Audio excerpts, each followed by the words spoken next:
Hey, Cory here, and I'm back with another video. I'm your local realtor here in London and surrounding area. And today I thought it might be a good idea to take a deeper dive into some of the things impacting our local real estate market.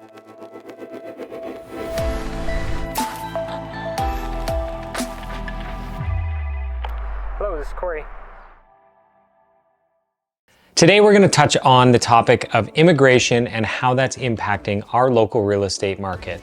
As we look back at 2023 and we're rounding the corner on the pandemic, and hopefully that is behind us, and we look at immigration, we have seen record numbers of folks coming into Canada.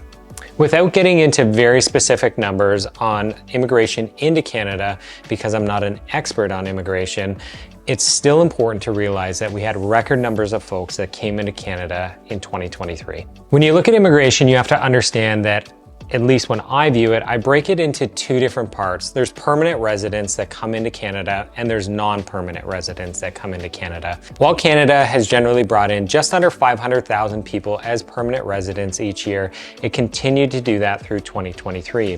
Where we saw the big jump was in non-permanent residents. You might be wondering what a non-permanent resident is, and that's somebody who's coming into the country on a study permit or a work permit, but what it is it's temporary access to our country.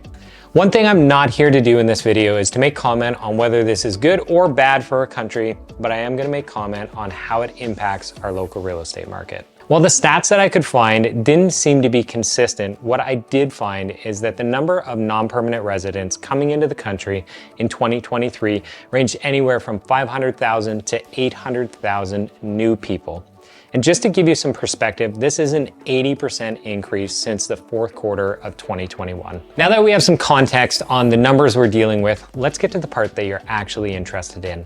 How does this impact our real estate market? This one's pretty simple, and I don't really need to overcomplicate this fact. If I were to summarize it, I would say you have a record number of folks coming into the country and you don't have a lot of housing for them. As we move through the pandemic, real estate was a hot commodity. Honestly, everybody wanted a piece of real estate, people fought over it, and there wasn't a lot of inventory on the market.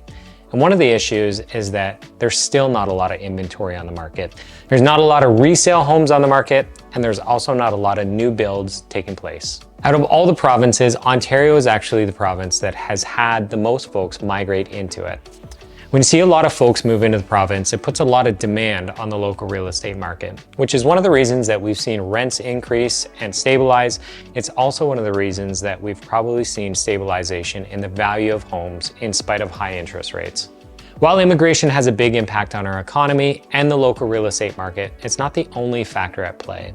Things such as government spending, interest rates, inflation, or why builders aren't building more homes are all things that are going to affect our local real estate market here in London, Ontario. I want to thank you for tuning into another video. If you have any thoughts or questions, then I invite you to leave a comment down below.